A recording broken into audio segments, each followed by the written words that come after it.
మన ప్రభువును రక్షకుడు అయిన యేసుక్రీస్తు నామమున అందరికీ వందనాలండి. దేవునికి స్తోత్రాలు. సర్వకృపానిధి అయిన దేవుడు, సంపూర్ణుడైన గొప్ప దేవుడు మనలను ప్రేమించి మనకు అనుగ్రహించిన ఈ నూతన దినమును బట్టి సమస్త మహిమ, ఘనత, ప్రభావములు యేసయ్య ఒక్కరికే చెల్లునుగాక. ఆ సర్వోన్నతుడైన దేవుడు ఈ నూతన దినములో మనకు అనుగ్రహించిన దేవుని యొక్క వాగ్దానము, కృపావార్త. ద్వితీయోపదేశకాండము 32వ అధ్యాయము 47వ వచనము. ఇది మీకు నిరర్ధకమైన మాట కాదు, ఇది మీకు జీవమే.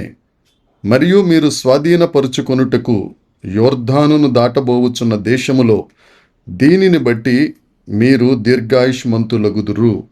దేవునికి స్తోత్రం కలుగునుగాక, దేవునికి మహిమ కలుగునుగాక. మన ప్రభువునందు అత్యంత ప్రియమైన దైవ జనాంగమా, మనందరికీ ఒక ఆశ ఉంటుంది. ఏంటంటే మనందరం దీర్ఘాయుష్మంతులుగా ఉండాలి. మనందరం చాలా కాలం బ్రతకాలి. మన పిల్లలను, పిల్లల పిల్లలను, పిల్లల పిల్లలను మనం చూడాలి. ఇది అందరికీ ఉండే ఆశే. అయితే పరిశుద్ధ లేఖనంలో దేవుడి దినాన మనకు అనుగ్రహిస్తున్న వాగ్దానం, నేను ఏదైతే చెప్పానో అది నిరర్ధకం కాదు. మీరు నా మాట వినినట్లయితే మీరు వెళ్ళబోతున్న ఆ దేశంలో దీర్ఘాయుష్మంతులుగా ఉంటారు. దేవునికి స్తోత్రం కలుగునుగాక. దేవుని సేవకుడైన మోషే మరియు యెహోషువ ఆ తరము వారికి దేవుని యొక్క మాటలు వివరిస్తూ ఉన్నారు. ఇక ఇజ్రాయేలీలందరూ యోర్దాను దాటి కనానులో అడుగు పెట్టబోతున్నారు. వారితో దేవుని సేవకులు చెప్తున్న మాట, మీరు దేవుని మాటలను, దేవుని ఆజ్ఞలను శిరస వహించినట్లయితే తప్పక మీరు జీవము కలిగి ఉంటారు, మీరు దీర్ఘాయుష్మంతులుగా ఉంటారు. ఆయన ఉద్దేశించిన ఏ మాట కూడా నిరర్ధకము కాదు. మనం ఎప్పుడైతే దేవుని మాటను వింటామో మనం జీవాన్ని పొందుకుంటాం. మనుషులకు ఎక్కడి నుంచి జీవం వస్తుందండి?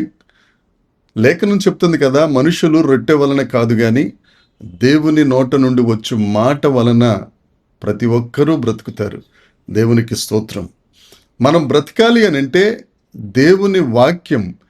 దేవుని వాక్యంలో ఉన్న సత్యం మనం గ్రహించి ఆ వాక్యాన్ని ధ్యానించి ఆత్మానుసారంగా మనం నివసిస్తున్నప్పుడు శారీరానుసారంగా జీవం ఉంటుంది, ఆత్మీయ జీవితంలో కూడా మనం జీవము కలిగిన వారంగా ఉంటాం. ఆదికాండం 1వ అధ్యాయంలో భూమి శూన్యముగా, నిరాకారముగా, అగాధంగా చీకటి కమ్మేసి ఉన్నప్పుడు దేవుడు ఒక మాట ఆజ్ఞ ఇవ్వగా సమస్తము జీవం పొందుకుంది.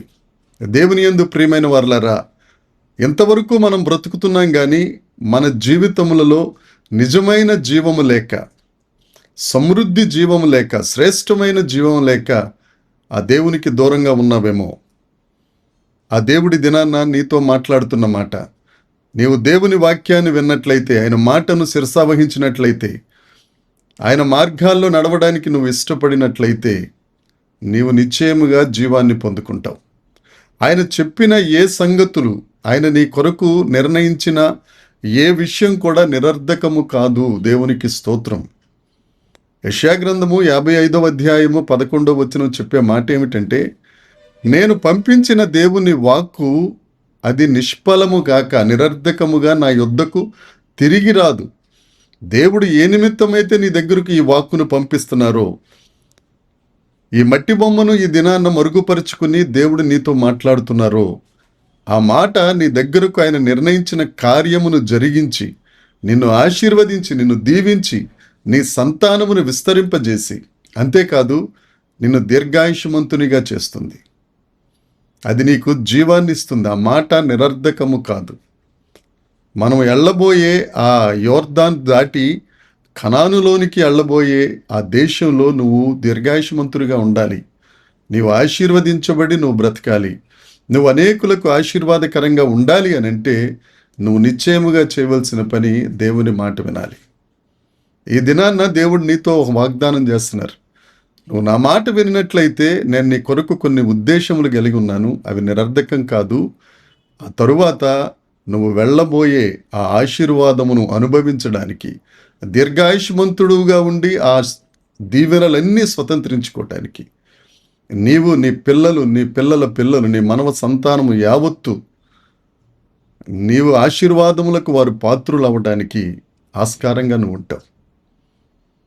ఇంత జరిగిన తరువాత కూడా, ఇంత తెలిసిన తరువాత కూడా దేవుని వాక్యానికి లోబడకుండా ఎంతకాలం దేవుడు నన్ను దీవించట్లేదండి, దేవుడు నన్ను ఆశీర్వదించట్లేదు, దేవుడు నన్ను పట్టించుకోవట్లేదు, లేకపోతే నాకు అది కలిసి రావట్లేదు, ఇది కలిసి రావట్లేదు, ఇలాంటి మాటలు మాని దేవుని మాటకు లోబడు. దేవుని సన్నిధికి రా. ఆయన మాట వినడానికి ప్రయత్నం చేయి. ఆయనకు ఎందు భయభక్తులు కలిగి ఉండు. తప్పక దేవుడిని ఆశీర్వదిస్తారు. ఆయన నిర్ణయించినది ఏది నిరర్ధకము కాదు. నిన్ను దీర్ఘాయుష్మంతుడిగా ఉండి ఆయన ఇచ్చు అన్నిటికీ నువ్వు పాత్రుడిగా ఉండునట్లు దేవుడు తప్పక నిన్ను దీవించునుగాక. నీ సరిహద్దులను విశాలపరచునుగాక. ఏ కీడు నీ దగ్గరికి రాకుండా ఆయన దక్షిణ హస్తం నీకు తోడుగా ఉండునుగాక. ఈ ఆశీర్వాదాలు పొందుకుందాం. ప్రార్థన చేసుకుందాం. పరలోకమందున్న మా తండ్రి, పరిశుద్ధుడా, కృపగలిగిన దేవా, జీవప్రదాత, నీకు స్తోత్రం. దేవా, మీరు మా కొరకు నిర్ణయించిన సంగతులన్నీ అవి నిరర్ధకము కానివి ప్రభా. మేము నీ మాట విని జీవము పొందుకొని దీర్ఘాయుష్మంతులుగా ఉండునట్లు, జీవము కలిగిన దేవుడా, మీరే మా ఎడల కృప చూపించండి. మమ్ములను, మా కుటుంబమును, మా సంతానమును మీరు దీవించి ఆశీర్వదించి నీ నామము మహిమ పొందినట్లు కృప దయచేసి దేవాని యొక్క రాజ్యమును విస్తరించుటకు మమ్మల్ని వినియోగించుకునమని యేసుక్రీస్తు నామమును ప్రార్థించి అడిగి వేడుకొనుచున్నాము తండ్రి. ఆమేన్. దేవుని కృప మనందరికీ తోడై ఉండునుగాక. ఆమేన్, ఆమేన్, ఆమేన్.